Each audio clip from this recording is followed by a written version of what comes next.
kwa sababu ana mtoto mdogo ananyonyesha, wako tayari ajidhamini ili atoke, aondoke.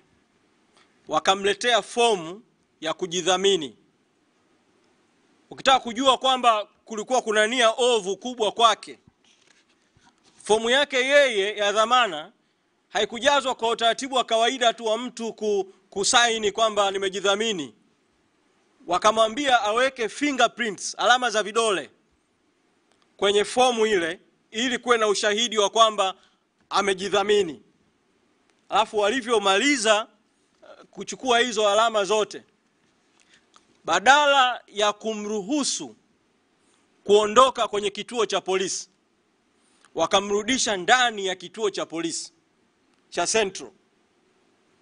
Na kutoka wakati huo walipokuwa wamekishamsainisha ushahidi wa kwamba amejidhamini, kila aliyekwenda kituo cha polisi cha Central kumuulizia Hilda Newton aliambiwa kwamba Hilda Newton hayupo kituo cha polisi Central, na alikuwa anaonyeshwa ushahidi wa fomu ya dhamana ya kujidhamini na ushahidi wa alama zake za vidole za kwamba amejidhamini na amekwisha ondoka.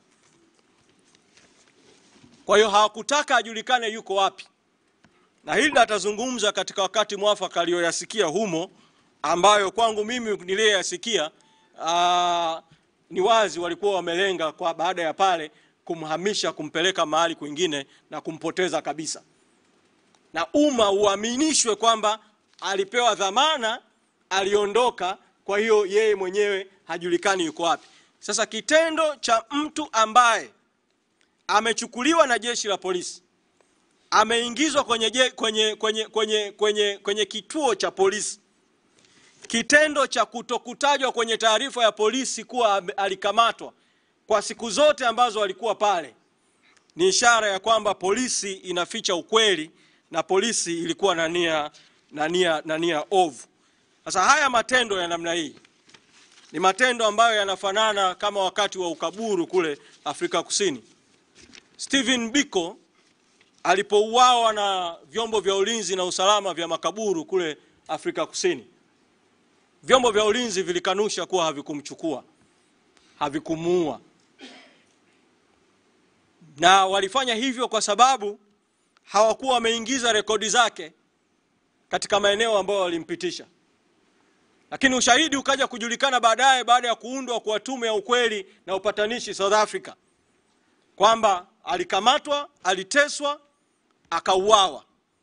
Jeshi la polisi la Tanzania limefikia hatua ya kufanya vitendo vinavyoshabihiana na jeshi la polisi la makaburu wakati wa ubaguzi wa rangi Afrika Kusini.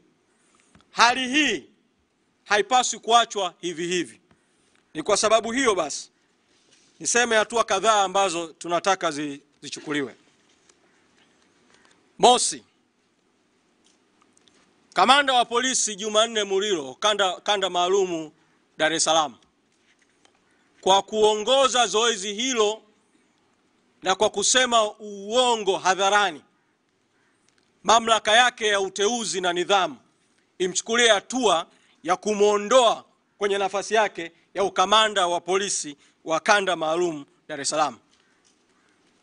Pili, kwa kuwa jeshi la polisi kanda maalum Dar es Salaam limekwisha sema uongo hadharani, uongo mara kadhaa, uongo kwa taarifa yao ya tarehe 24 mwezi Aprili na uongo kwa taarifa iliyotolewa na Jumanne Muliro juzi na jana, tunamtaka mkuu wa jeshi la polisi Tanzania IGP, kama haya matendo hayana baraka zake, ajitokeze yeye mwenyewe, mkuu wa jeshi la polisi, atoe taarifa kwa umma juu ya matukio ya kupigwa, kuteswa, kuumizwa kwa wanachama na viongozi wa Chadema, akitaja idadi halisi na sababu ya hali hizo na kuwajibika kutokana na hayo. Tatu, kwa sababu Jumanne Muliro amehusika yeye binafsi pamoja na askari wengine ambao wamehusika chini yake katika zoezi hili.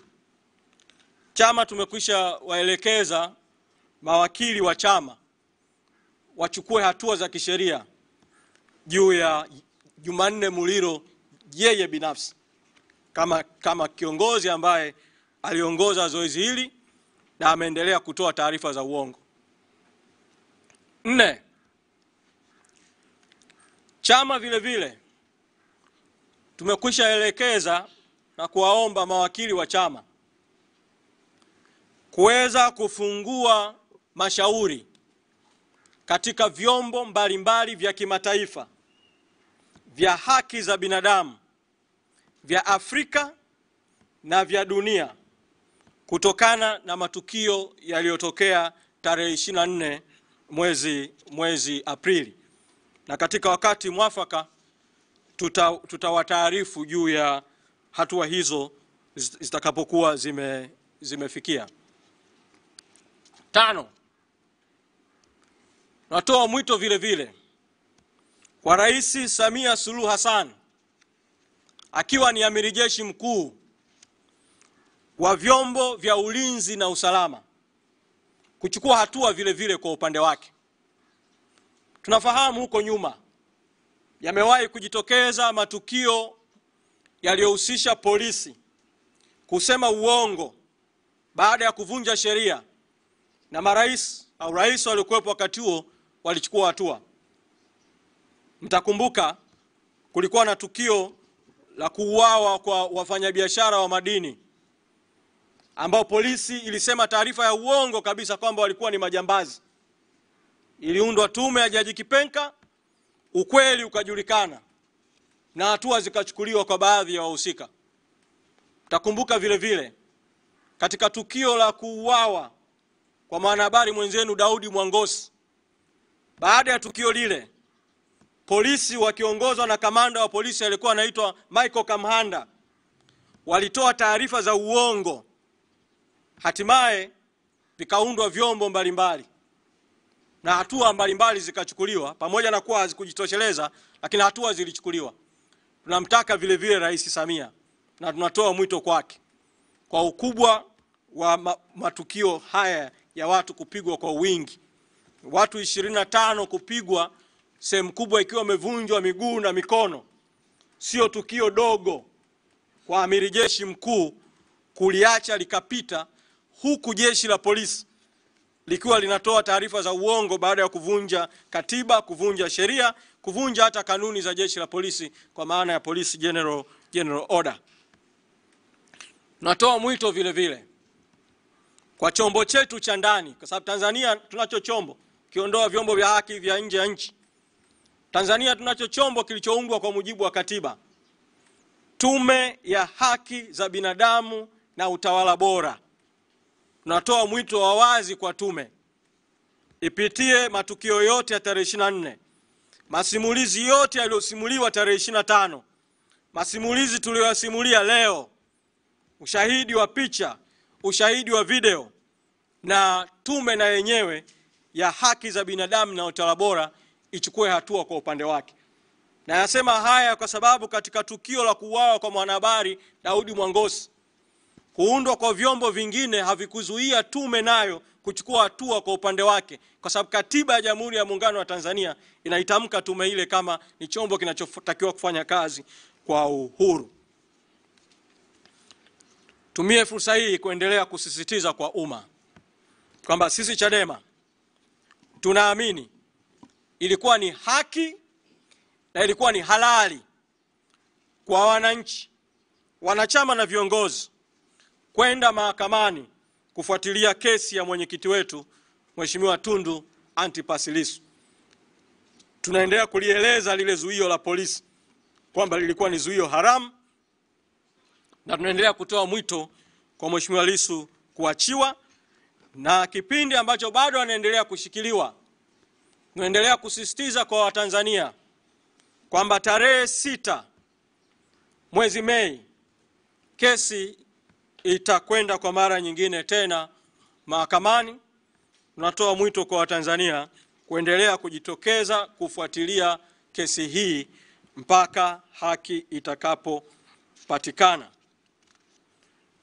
Pamoja na madhila yanayotukuta yote haya ya viongozi kupigwa, viongozi kubambikiziwa kesi, wanachama kuumizwa, tunaendelea kuamini kwamba yote haya